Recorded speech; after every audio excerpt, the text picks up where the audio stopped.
जय श्री कृष्ण जय मित्रों केम छो धोरण 9 विज्ञान प्रकरण 5 सजीवનો પાયાનો એકમ વિદ્યાર્થી મિત્રો આપણે 1 થી 3 વિડિયો લેક્ચરનો અભ્યાસ કર્યો કે જેમાં આપણે ખૂબ જ અગત્યના સવાલ જવાબ શીખ્યા ગયા એટલે કે આગલા વિડિયો લેક્ચરમાં આપણે જે છેલ્લે આશ્રુતિ વિશે સમજાવ્યું ત્યારબાદ કોષરસ પટલનું સ્થાન લાક્ષણિકતા અને કાર્યો ત્યારબાદ આપણે આજે કોષરસ પટલ ત્યારબાદ કોષરસ અને કોષ કેન્દ્ર આપણે કીધું કે ભાઈ આ ત્રણ અગત્યની ટૂંકનો છે કોષરસ પટલ કોષ કેન્દ્ર અને કોષરસ તો આપણે કોષરસ પટલનું સ્થાન લાક્ષણિકતા અને કાર્યો શીખ્યા ત્યારબાદ આશ્રુતિની વ્યાખ્યા શીખ્યા એની પર આધારિત કેટલાક સવાલ જવાબ શીખ્યા આજે આપણે આગળ જે કોષરસ વિશે અને કોષ કેન્દ્ર શીખીશું એ પહેલા બીજા કેટલાક સવાલ જવાબ છે એનો અભ્યાસ કરીશું તો સવાલ એક એવો છે જે આપણા કોષમાં CO2 અને પાણી જેવા પદાર્થોનું અંદર તેમજ બહારની તરફ વહન કેવી રીતે થાય છે વિદ્યાર્થી મિત્રો આપણા ચોપડીમાં પ્રશ્નો આપેલા જ છે અને એ પ્રશ્નો આપણે અભ્યાસ કરીએ છીએ કે જે સવાલ એવો છે કે કોષમાં CO2 અને પાણી જેવા પદાર્થોનું અંદર તેમજ બહારની તરફ વહન કેવી રીતે થાય છે ચર્ચા કરો આ એક પાઠમાં પૂછાય તો CO2 નું વહન એ કોષરસ પટલ વડે પ્રસરણ દ્વારા થાય છે કારણ કે આપણા શરીરમાંથી જે CO2 છે એ આપણે ઉચ્છવાસમાં બહાર ફેંકીએ છીએ તો CO2 નું વહન એ કોષરસ પટલ વડે પ્રસરણ દ્વારા જ્યારે પાણીનું વહન એ કોષરસ પટલમાંથી આશ્રુતિ દ્વારા થાય છે આજે આશ્રુતિ વિશે આપણે શીખી ગયા તો જે પાણીનું વહન છે એ પાણીનું વહન એ કોષરસ પટલમાંથી આશ્રુતિ દ્વારા થાય છે આમ CO2 અને પાણી તેના વધુ સંકેન્દ્રથી ઓછા સંકેન્દ્ર તરફ ગતિ કરે છે વિદ્યાર્થી મિત્રો આપણે આગલા વિડિયો લેક્ચરમાં એ સાંદ્રતાના આધારે દ્રાવણના ત્રણ પ્રકાર શીખવાડ્યા એમાં હાઇપોટોનિક હાઇપરટોનિક અને આપણે શીખી ગયા કે ભાઈ આ આઇસોટોનિક એટલે કે અધિસાંદ્ર અધોસાંદ્ર અને સમસાંદ્ર એટલે કે આ ત્રણ જે સાંદ્રતાના આધારે આપણે દ્રાવણના પ્રકાર વિશે શીખ્યા છે એના પરથી કહી શકાય કે ભાઈ આ રીતે CO2 અને પાણી તેના વધુ સંકેન્દ્રથી ઓછા સંકેન્દ્ર તરફ ગતિ કરે છે સવાલ બીજો પણ અગત્યનો એક માર્કનો સવાલ છે કે શા માટે કોષરસ પટલને પસંદગીમાન પ્રવેશશીલ પટલ કહે છે આ પણ એક ખૂબ જ અગત્યનો એક માર્કનો સવાલ છે કે ભાઈ કોષરસ પટલને પસંદગીમાન પ્રવેશશીલ પટલ શા માટે કહે છે તો કોષરસ પટલ કેટલાક દ્રવ્યોને કોષમાં પ્રવેશ આપવાની તેમજ કોષ બહાર નીકળવાની શું આપે છે મિત્રો મંજૂરી આપે છે એટલે કે કોષરસ પટલનું આ અગત્યનું કાર્ય છે કે કોષરસ પટલ એ કેટલાક દ્રવ્યો એટલે કે પદાર્થોને કોષમાં પ્રવેશ આપવાની તેમજ કોષ બહાર નીકળવાની મંજૂરી આપે છે તે કેટલાક દ્રવ્યોની ગતિશીલતાને પણ શું છે અવરોધે છે અને કેટલાક દ્રવ્યો એટલે કે પદાર્થોની ગતિશીલતાને અવરોધે છે અને આથી કહી શકાય કે કોષરસ પટલને પસંદગીમાન પ્રવેશશીલ પટલ કહે છે એટલે કોષરસ પટલ કે જે આપણી પસંદગીમાન પ્રવેશશીલ પટલ છે કેમ કારણ કે કેટલાક દ્રવ્યોને એક કોષમાં પ્રવેશ આપવાની તેમજ કોષ બહાર નીકળવાની મંજૂરી આપે છે આ ઉપરાંત તે કેટલાક દ્રવ્યોની ગતિશીલતાને પણ અવરોધે છે આથી કોષરસ પટલને પસંદગીમાન પ્રવેશશીલ પટલ કહે છે આ બધા એક માર્કના ખૂબ જ અગત્યના સવાલ જવાબ છે ત્યાર પછી એક 2 માર્કનો સવાલ છે કોષ દિવાલ મિત્રો આપણે શીખી ગયા કે વનસ્પતિ કોષ અને પ્રાણી કોષ બે પ્રકારના કોષ હોય છે એમાં જે વનસ્પતિ કોષની આસપાસ કોષ દિવાલ જોવા મળે છે પ્રાણી કોષમાં કોષ દિવાલ જોવા મળતી નથી તો આ કોષ દિવાલ વિશે આપણે સમજાવવાનું છે તો કોષ દિવાલ વિશે ટૂંકમાં લખો તો વનસ્પતિ કોષમાં કોષરસ પટલની બહારની તરફ આવેલા કોષની સૌથી બહારના સખત આવરણને શું કહેવાય છે કોષ દિવાલ ક્યાં હોય છે મિત્રો કોષરસ પટલની બહાર એ વનસ્પતિ કોષ છે એ વનસ્પતિ કોષમાં કોષરસ પટલની બહાર તરફ આવેલા અને કોષના સૌથી બહારના જે સખત આવરણને શું કહેવાય છે કોષ દિવાલ એટલે કે વનસ્પતિ કોષમાં સૌથી બહાર એક સખત આવરણ હોય છે કોષ દિવાલ એ કોની બહાર હોય છે તો કોષરસ પટલની બહાર તરફ આવેલા કોષના સૌથી બહારના સખત આવરણને પ્રાણી કોષમાં કોષ દિવાલનો શું હોય છે અભાવ હોય છે મેં કીધું પ્રમાણે કે પ્રાણી કોષમાં કોષ દિવાલ જોવા મળતી નથી હવે વનસ્પતિ કોષની કોષ દિવાલ શેની બનેલી હોય છે તો વનસ્પતિ કોષની કોષ દિવાલ મુખ્યત્વે સેલ્યુલોઝ પદાર્થ આવેલો છે જે વનસ્પતિને શું કરે બંધારણીય મજબૂતાઈ આપે છે એટલે કે સેલ્યુલોઝ નો પદાર્થ આવેલો છે ક્યાં આગળ તો વનસ્પતિ કોષની કોષ દિવાલમાં તો વનસ્પતિ કોષની કોષ દિવાલ મુખ્યત્વે સેલ્યુલોઝ નામનો પદાર્થ આવેલો છે જે વનસ્પતિને બંધારણીય મજબૂતાઈ આપે છે એના કાર્યો ખાસ પૂછાય છે કાર્યો છે પહેલું કાર્ય તે કોષનો આકાર જાળવી રાખે છે કે કોષ દિવાલને કારણે કોષનો ચોક્કસ આકાર જળવાઈ રહે છે બીજું તે કોષમાં પાણી અને પ્રવાહી પદાર્થોને પ્રવેશવા દે છે ફરી એકવાર તે કોષમાં પાણી અને પ્રવાહી પામેલા પદાર્થોને પ્રવેશવા દે છે જેથી જીવંત કોષ દ્વારા પદાર્થોનો વિનિમય શક્ય બને છે. વિનિમય એટલે કે આપણે કે જીવંત કોષ હોય છે, જીવંત કોષ દ્વારા પદાર્થોનો વિનિમય શક્ય બને છે. ત્રીજું, તે કોષને વધુ પડતા જળ શોષણથી પણ બચાવે. કારણ કે જે વનસ્પતિ કોષમાં જે કોષ દિવાલ છે એ કોષને વધુ પડતા જળ શોષણથી બચાવે છે. ચોથું, કોષને શું કરે? યાંત્રિક મજબૂતાઈ આપે. ખાસ અગત્યનું છે કે કોષને યાંત્રિક મજબૂતાઈ આપે. તો ચાર મુદ્દા છે એટલે 2 માર્કનો અલગ પણ સવાલ પૂછે છે કે ભાઈ કોષ દિવાલના કાર્યો શું હોય. ફરી એકવાર તે કોષને આકાર જાળવી રાખે છે, તે કોષમાં પાણી અને પ્રવાહી પામેલા પદાર્થોને પ્રવેશવા દે છે જેથી જીવંત કોષ દ્વારા પદાર્થોનું વિનિમય શક્ય બને છે. ત્રીજું, તે કોષને વધુ પડતા જળ શોષણથી બચાવે છે. અને ચોથું, કોષને યાંત્રિક મજબૂતાઈ આપે છે. આ રીતે એક અગત્યનો સવાલ છે કોષ દિવાલ. જે વનસ્પતિ કોષની આસપાસ એક સખત કહી શકાય કે આવરણ કોષ દિવાલ હોય છે. ત્યાર પછી આ અગત્યનો સવાલ છે કોષરસ. જે આપણે કીધું કે આ કોષરસ પટલ. ત્યારબાદ શું આવે છે? કોષરસ. તો કોષરસ વિશે ટૂંકમાં માહિતી આપો. તો જે રીતે આપણે આંખમાં પણ શીખી રહ્યા છે. તો ફરી એકવાર કે કોષરસ પટલની અંદર આવેલા પ્રવાહીને શું કહેવાય? કોષરસ. ખાસ ધ્યાન આપવાનું કે કોષરસ પટલની જે અંદર આવેલું જે પ્રવાહી છે એ પ્રવાહીને શું કહેવાય છે? કોષરસ કહે છે. આની વ્યાખ્યા છે. તો ફરી એકવાર કે કોષરસ પટલની અંદર આવેલા પ્રવાહીને કોષરસ કહે છે. તે કોષનો મોટો પ્રદેશ છે અને ખૂબ ઓછું અભિરંજક ગ્રહણ કરતો હોવાથી હંગામી આસ્થાપનમાં ઝાંખા વિસ્તાર તરીકે જોવા મળે. એનો અર્થ એ છે કે આપણે અભિરંજિત કરીશું તો એ ખૂબ જ ઓછું અભિરંજક ગ્રહણ કરતો હોવાથી હંગામી આસ્થાપન એટલે કે જ્યારે આપણે આ કહી શકાય કે માઇક્રોસ્કોપમાં લઈશું તો હંગામી આસ્થાપનમાં ઝાંખા વિસ્તાર તરીકે તમને જોવા મળે છે. સુકોષ કેન્દ્રીય કોષમાં એ કોષ કેન્દ્ર આપણે કોષના આધારે 2 પ્રકાર પડશે. કોષના આદિકોષ કેન્દ્રીય કોષ અને સુકોષ કેન્દ્રીય કોષ. તો સુકોષ કેન્દ્રીય કોષમાં વિશિષ્ટ પ્રકારની પટલીય કોષીય અંગિકાઓ હોય છે અને આ બધી અંગિકાઓ કોષ માટે શું કરે છે? વિશિષ્ટ કાર્ય કરે છે. આપણે શીખવાનું કે આ પાઠમાં ઘણી બધી જે પટલીય અંગિકાઓમાં કહી શકાય કે અંતઃકોષ રસધાર, રિબોઝોમ્સ, લાઇસોઝોમ્સ, કણાભસૂત્રો આવા ઘણા બધા કહી શકાય કે પટલની અંગિકાઓ હોય છે જેને કારણે કહી શકાય કે આ અંગિકાઓ કોષ માટે વિશિષ્ટ કાર્ય કરે છે. તો એક 2 માર્કનો સવાલ છે કોષરસ. ફરી એકવાર કોષરસ કોને કહેવાય? તો કોષરસ પટલની અંદર આવેલા પ્રવાહીને કોષરસ કહેવાય છે. તે કોષનો કેવો છે? મોટો પ્રદેશ છે અને ખૂબ ઓછું અભિરંજક ગ્રહણ કરતો હોવાથી હંગામી આસ્થાપનમાં ઝાંખા વિસ્તાર તરીકે જોવા મળે છે. જે સુકોષ કેન્દ્રીય કોષ હોય છે એ સુકોષ કેન્દ્રીય કોષમાં વિશિષ્ટ પ્રકારની જે પટલીય કોષીય અંગિકા હોય છે અને આ બધી અંગિકાઓ કોષ માટે શું કરે છે? વિશિષ્ટ કાર્ય કરે છે. તો આ રીતે 2 માર્કનો અગત્યનો સવાલ છે. ત્યાં પછી તફાવત પૂછાય છે કે આદિકોષ કેન્દ્રીય કોષ અને સુકોષ કેન્દ્રીય કોષ. તમને ચોપડીમાં આપણે આકૃતિ પણ આપેલી છે આદિકોષ કેન્દ્રીય કોષની અને તફાવત પણ આપેલો છે ચોપડીમાં. તો આદિકોષ કેન્દ્રીય કોષ અને સુકોષ કેન્દ્રીય કોષ. તો આદિકોષ કેન્દ્રીય કોષ તો કદ સામાન્યતઃ કેવું હોય? તો કદ સામાન્યતઃ નાનું એટલે કે આશરે 1 થી 10 માઇક્રોમીટર. 1 માઇક્રોમીટર એટલે 10⁻⁶ મીટર થાય. ખાસ ધ્યાન દેજો મિત્રો, ટૂંકો સવાલ છે, અગત્યનો ટૂંકો સવાલ છે મિત્રો. 1 માઇક્રોમીટર બરાબર 10⁻⁶ મીટર એટલે કે જે આદિકોષ કેન્દ્રીય કોષનું કદ સામાન્યતઃ 1 થી 10 માઇક્રોમીટરની વચ્ચે હોય છે.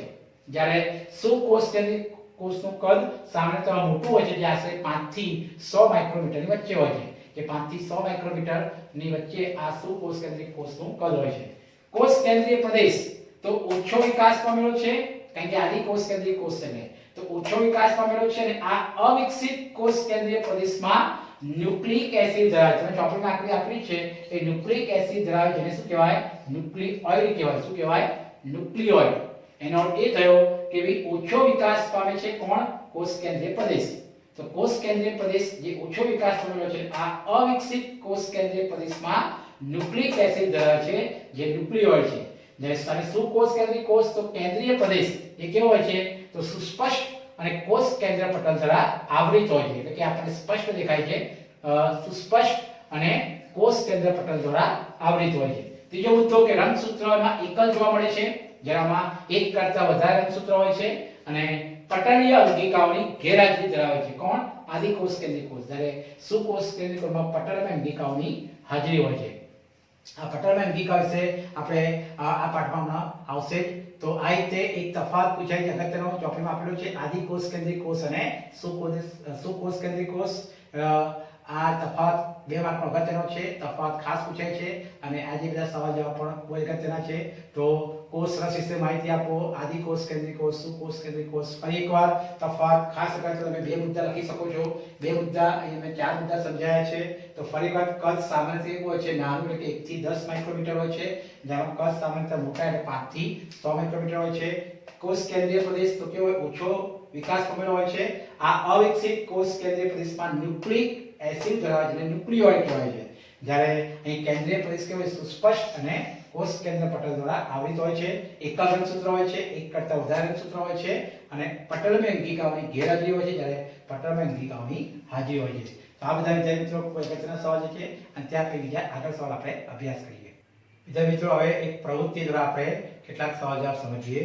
તો ચોપડીમાં એક પ્રવૃત્તિ આપી છે 5.6 રીહો જેને કહેવાય છે ટેન્ડેન્સ્કિયા આ એક પર્ણ છે તો રીહો પર્ણની છાલના કોષોમાં આપણે રસ સંકોચન વિશે શીખવાનું છે તે માટે ચોપડીમાં એક પ્રવૃત્તિ આપી છે કે રીહો પર્ણની છાલ એટલે કે ઉપરી અધિસ્તરને ઉખાડી અને સ્લાઇડ ઉપર આસ્થાપન કરો એટલે કે કાચની સ્લાઇડ ઉપર આપણે એને લઈ લેવાનું છે તૈયાર થયેલી સ્લાઇડનું શું કરો આપણે સૂક્ષ્મદર્શક યંત્રના હાઈ પાવર નીચે તેનું અવલોકન કરો તો વિદ્યાર્થી મિત્રો તમને જોવા મળશે કે તેમાં લીલું રંજક દ્રવ્ય ક્લોરોફિલ કારણ કે વનસ્પતિ છે રીહો પર્ણ છે જે ટેન્ડેન્સ્કિયા પર્ણ કે વનસ્પતિ છે એટલે આપણે લીલું રંજક દ્રવ્ય ક્લોરોફિલ ધરાવતી નાની લીલી અંકણિકાઓ તરીકે હરિત કણો જોવા મળશે કે વનસ્પતિમાં શું હોય હરિત કણો હોય છે હવે સ્લાઇડ ઉપર મૂકેલા પર્ણ પર ખાંડ કે મીઠાના સાંદ્રતાનું ટીપું મૂકવાનું છે એ જે આપણે સ્લાઇડ બનાવી છે એની પર આપણે ખાંડ કે મીઠાનું સાંદ્રતાનું ટીપું મૂકો 1 મિનિટ પછી તમે સ્લાઇડનું ફરીથી સંયુક્ત સૂક્ષ્મદર્શક યંત્ર નીચે અવલોકન કરો તો વિદ્યાર્થીઓ તમે જોઈ શકશો કે એ જે અવલોકન કરતા તમને દેખાશે કે જે જીવંત કોષમાં આશ્રુતિ દ્વારા પાણી ગુમાવશે આજે જે તમે જ્યારે ખાંડ કે મીઠાનું સાંદ્રતાનું ટીપું મૂકશો 1 મિનિટ પછી તમે એનું આ સૂક્ષ્મદર્શક યંત્ર અવલોકન કરશો તો વિદ્યાર્થીઓ તમે જોઈ શકાશે કે જીવંત કોષ જે આપણો કયો છે કયું પર્ણ છે આપણે રીહોનું તો એ જીવંત કોષમાં આશ્રુતિ દ્વારા પાણી ગુમાવવાનું કારણ કોષ રસનું સંકોચન અને તેથી કોષ રસ કોષ દિવાલથી દૂર થયેલો તમને જોઈ શકાશે એ જે ક્રિયાને શું કહેવાય છે રસ સંકોચન કહેવાય છે કે ભાઈ તમે આજે પ્રવૃત્તિથી જોઈ શકશો કે તમે જ્યારે માઇક્રોસ્કોપમાં આ પ્રકારનું અવલોકન કરશો તો તમને દેખાશે કે જે આપણો જીવંત કોષ છે એ આશ્રુતિ દ્વારા પાણી ગુમાવે છે અને પાણી ગુમાવવાને કારણે કોષ રસનું શું થાય છે સંકોચન અને કોષ રસનું સંકોચન અને તેથી કોષ રસ કોષ દિવાલથી શું તમને દૂર થયેલો જોઈ શકો છો એટલે કે આ રીતે આ ક્રિયાને રસ સંકોચન કહેવાય છે બીજી એક પ્રવૃત્તિ છે કે તમે થોડા રીહો પર્ણને ઉકળતા પાણીમાં થોડા સમય રાખો તો જ્યારે ઉકળતા પાણીમાં રાખીશું તો સ્વાભાવિક ઉકળતા પાણીમાં પર્ણ શું જે ઉકળતું પાણી હશે એ ઉકળતું પાણી પર્ણના કોષોનો શું કરે છે નાશ કરે છે અને એક આવા પર્ણની છાલ એટલે કે અધિસ્તરને આપણે સ્લાઇડ ઉપર આસ્થાપિત કરો અને સંયુક્ત સૂક્ષ્મદર્શક નીચે અવલોકન કરો તો ત્યાર પછી જે આસ્થાપિત પર્ણ પર આપણે શર્કરા કે મીઠાનું સાંદ્ર દ્રાવણનું એક ટીપું મૂકીશું અને ત્યાર પછી 1 મિનિટ બાદ તેને ફરી આપણે અવલોકન કરીશું તો વિદ્યાર્થી મિત્રો આપણે શું જોવા મળશે તો જોવા મળશે કે તેમાં શું રસ સંકોચન થશે આગળની જેમ તો ના કેમ કારણ કે આપણે ઉકળતા પાણીમાં આ પર્ણને નાખ્યું છે જેથી કરીને પર્ણના કોષો શું છે નાશ પામે છે અને રસ સંકોચનની પ્રક્રિયા આપણે જોવા મળતી નથી તો આના પરથી આપણે શું સમજી શકાય છે તો ભઈ આ પ્રવૃત્તિ આપણે ખબર પડે કે માત્ર જીવંત કોષોમાં જ આશ્રુતિની ઘટના થાય છે માત્ર જીવંત કોષોમાં જ આશ્રુતિની ઘટના થાય છે અને મૃત કોષો આશ્રુત દ્વારા પાણી શોષણ કરવાની કે ગુમાવવાની ક્ષમતા ધરાવતા નથી એટલે કે હંમેશા ધ્યાન આપવાનું કે માત્ર જીવંત કોષો જ આશ્રુતિમાં જોવા મળતી હોય છે અને મૃત કોષો કારણ કે આપણે જ્યારે પાણી ઉકળતા પાણીમાં જે રીહો પર્ણને નાખીશું તો એમાં કોષો નાશ થઈ જશે અને પરિણામે એ મૃત કોષ થઈ ગયો અને મૃત કોષો એ આશ્રય દ્વારા પાણી શોષણ કરવાની કે ગુમાવવાની ક્ષમતા ધરાવતા નથી તો વિદ્યાર્થી મિત્રો આ એક કહી શકાય કે એના પરથી આપણે આ રસ સંકોચનની ઘટના માલુમ પડે છે કે ભાઈ હંમેશા જીવંત કોષ હશે તો જીવંત કોષમાં આશ્રિતની ઘટનાને કારણે પાણી ગુમાવાય છે અને એ પ્રક્રિયાને રસ સંકોચન કહેવાય પરિણામે આ જે કોષરસ છે એ કોષરસનું સંકોચન અને તે કોષરસ એ કોષ દિવાલથી દૂર થયેલો આપણે જોઈ શકીએ છીએ કે જીવંત કોષમાં જ આ રસ સંકોચનની ઘટના જોવા મળે છે ત્યાં બીજી એક પ્રવૃત્તિ છે મિત્રો કે આપણે શીખી કે આંખમાં ગાલના કોષો કે ભાઈ આપણા ગાલની અંદરથી આ ચમચી વડે આપણે જે અંદરનો ભાગ છે ગાલની અંદરના ભાગથી આપણે કોષો લઈ અને એને કાચની સ્લાઇડ પર મૂકી અભિરંજિત કરીને જોઈએ તો આપણને આ જે સંયુક્ત સૂક્ષ્મદર્શક યંત્રમાં આ જે પ્રાણી કોષ એટલે કે ગાલના કોષો જોવા મળશે અને એ જે ગાલના કોષ શું કહેવાય છે મિત્રો પ્રાણી કોષ છે. એ વિશે આપણે પ્રયોગ પણ આપવામાં શીખી ગયા છે. તો આના પછી વિદ્યાર્થી મિત્રો આ જે ગાલના કોષો એટલે કે પ્રાણી કોષ કહેવાય છે. નામ વનસ્પતિ કોષ અને પ્રાણી કોષ એમ બે પ્રકારના કોષ હોય છે અને ત્યાર પછી એક કોષની મધ્યમાં શું હોય છે કોષ કેન્દ્ર. આપણે કોષરસ પટેલ શીખ્યા. હવે કોષ કેન્દ્ર. તો કોષ કેન્દ્ર એ અગત્યની ટૂંકનોટ છે. ખાસ પૂછાય છે 4 માર્કમાં. તો હવે આપણે એ ટૂંકનોટનો અભ્યાસ કરી દઈએ મિત્રો. કોષ કેન્દ્ર. તો શું કોષ કેન્દ્રીય કોષનું કોષ કેન્દ્ર સમજાવો. કયા શું કોષ કેન્દ્રીય કોષ કે એમાં કોષ કેન્દ્ર આપણે સમજાવવું છે. તો શું કોષ કેન્દ્રીય કોષનું કોષ કેન્દ્રમાં બે ભાગ પડે. કોષ કેન્દ્ર પટલ અને રંગસૂત્રીય દ્રવ્ય. ફરી એકવાર શું કોષ કેન્દ્રીય કોષનું કોષ કેન્દ્ર બે ભાગ. કોષ કેન્દ્ર પટલ અને રંગસૂત્રીય દ્રવ્ય. કોષ કેન્દ્ર પટલ તો કોષ કેન્દ્ર બહારની તરફ દ્વિસ્તરીય આવરણ ધરાવે છે જેને કોષ કેન્દ્ર પટલ કહેવાય. શું કોષ કેન્દ્ર બહારની તરફ કેવું દ્વિસ્તરીય આવરણ ધરાવે છે જેને કોષ કેન્દ્ર પટલ કહે છે. જ્યારે રંગસૂત્રીય દ્રવ્ય તો જે કોષો વિભાજન અવસ્થામાં ન હોય. ફરી એકવાર જે કોષો વિભાજનની અવસ્થામાં ન હોય તેવા રંગસૂત્રીય દ્રવ્ય દોરીના જથ્થા જેવી રચના દર્શાવે. તમે માઇક્રોસ્કોપ એટલે કે તમે સંયુક્ત સૂક્ષ્મદર્શક યંત્રમાં જુઓ વિદ્યાર્થી મિત્રો તો તમે દોરીના જથ્થા જેવી રચના દર્શાવે છે રંગસૂત્રીય દ્રવ્ય. કોષ કેન્દ્ર પટલમાં આવેલા છિદ્રો દ્વારા દ્રવ્યોનું કોષ કેન્દ્રની અંદર તરફ અને બહાર એક કોષરસ તરફ શું થાય છે પરિવહન થઈ શકે છે. આપણે શીખી ગયા કે તમે જ્યારે આ સંયુક્ત સૂક્ષ્મદર્શકનો અભ્યાસ કરશો તો કોષ કેન્દ્ર પટલમાં આવેલા છિદ્રો હોય છે અને એ જે કોષ કેન્દ્ર પટલમાં છિદ્રો દ્વારા જે દ્રવ્યો હોય પદાર્થો હોય એનું કોષ કેન્દ્રની અંદર તરફ અને બહાર એક કોષરસ તરફ શું છે પરિવહન થઈ શકે છે. જ્યારે રંગસૂત્ર દ્રવ્યો તો રંગસૂત્ર દ્રવ્યના ભાગ સ્વરૂપે શું હોય ડીએનએ. મિત્રો ખાસ ધ્યાન આપજો આ ડીએનએ નું આખું નામ પૂછાય છે ડીઓક્સીરિબોઝ ન્યુક્લિક એસિડ. ફરી એકવાર કે રંગસૂત્ર દ્રવ્યના ભાગ સ્વરૂપે શું હોય છે ડીએનએ હોય છે અને ડીએનએ નું આખું નામ શું છે ડીઓક્સીરિબોઝ ન્યુક્લિક એસિડ હોય છે. તો વિદ્યાર્થી મિત્રો આ રીતે રંગસૂત્રના દ્રવ્યના ભાગ સ્વરૂપે આ ડીએનએ હોય છે અને ત્યાર પછી જ્યારે કોષ વિભાજન તરફ આગળ વધે ત્યારે રંગસૂત્ર દ્રવ્ય સળિયા જેવી આકારની સંરચના ધરાવે જેને શું કહેવાય રંગસૂત્રો કહેવાય. એટલે કે જ્યારે આપણે કોષ એ વિભાજન તરફ આગળ વધે એટલે કે કોષ વિભાજન થાય તો કોષ વિભાજન તરફ આગળ વધે ત્યારે રંગસૂત્ર દ્રવ્ય છે એકદમ પતલા સળિયા જેવા આકારની સંરચના ધરાવે છે અને જે સળિયા જેવા આકારની સંરચના ધરાવે છે શું કહેવાય છે રંગસૂત્રો કહે છે. અને રંગસૂત્રોનું કાર્ય શું છે તો આનુષિકતા માટેની માહિતી. ખાસ ધ્યાન દેજો એક વાતનો સવાલ કે રંગસૂત્રો આનુષિકતા માટેની માહિતીના લક્ષણો ડીએનએ ના અણુ સ્વરૂપે ધરાવે. આનુષિકતા માટેની માહિતી એટલે કે પિતૃ પેઢી તરફથી તેની અનુગામી પેઢી. પિતૃ એટલે કે જે માતા પિતાના સંતાનો હોય એના પુત્ર કે પુત્રીમાં એટલે કે પિતૃ પેઢી તરફથી તેની અનુગામી પેઢીના જે લક્ષણો ડીએનએ ના અણુ સ્વરૂપે ધરાવે છે. કોણ આપણા રંગસૂત્રો. તો ફરી એકવાર કે રંગસૂત્રો એ આનુષિકતા માટેની માહિતી ના લક્ષણો આ ડીએનએ ના અણુ સ્વરૂપે ધરાવે છે અને રંગસૂત્રો શેના બનેલા હોય તો ડીએનએ અને પ્રોટીનના બનેલા છે. આ બધા એક એક પાકના સવાલ જવાબ પૂછી શકે છે કે રંગસૂત્રો ડીએનએ અને પ્રોટીનના બનેલા છે અને ડીએનએ અણુઓ કોષના બંધારણ અને આયોજનની આવશ્યક માહિતી ધરાવે છે. આ જે ડીએનએ ના અણુ હોય છે કોષના બંધારણ અને આયોજનની આવશ્યક માહિતી ધરાવે અને ડીએનએ ના કાર્યકારી ટુકડાને શું કહેવાય જનીન કહેવાય છે. તો આ હતી આ રંગસૂત્ર દ્રવ્ય વિશેની માહિતી.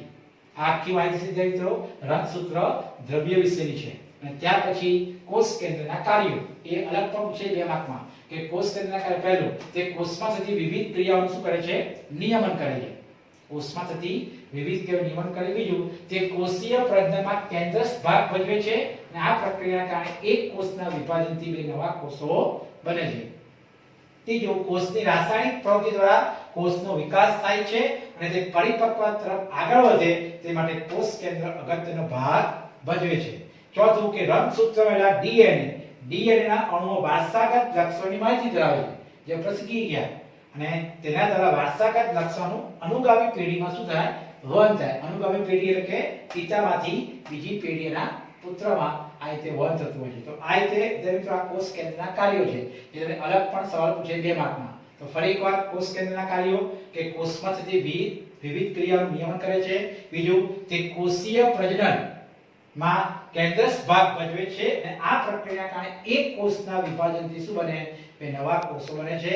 ત્રીજું કોષની રાસાયણિક પ્રવૃત્તિ દ્વારા કોષનો વિકાસ થાય છે અને તે પરિપક્વતા તરફ આગળ વધે તે માટે કોષ કેન્દ્ર પણ અગત્યનો ભાગ ભજવે છે. ચોથું કે આપણા રંગસૂત્ર મેળા કોણ? તો રંગસૂત્ર મેળા ડીએનએ ના અણુઓ જે વારસાગત લક્ષણોની માહિતી ધરાવે છે તેના દ્વારા વારસાગત લક્ષણો અનુગામી પેઢીમાં વહન થાય છે. અનુગામી પેઢી એટલે કે પિતૃમાંથી બીજી પેઢી પુત્રમાં. તો અહીં અલગ પણ તમને આ કોષ કેન્દ્રના કાર્યની આખી જે ટૂંકનો જ છે અગત્યની છે. 4 માર્કનો સવાલ છે કે શું કોષ કેન્દ્રી કોષનું કોષ કેન્દ્ર સમજાવો. વિદ્યાર્થી મિત્રો કોષ કેન્દ્ર જે કોષની મધ્યમાં હોય છે અને ત્યારબાદ કહી શકાય કે આ શું કોષ કેન્દ્રી કોષનું કોષ કેન્દ્ર વિશે સમજાવ્યું. ત્યારબાદ એક સવાલ છે કે વાયરસના ઉદાહરણ દ્વારા પટલનું મહત્વ સમજાવો.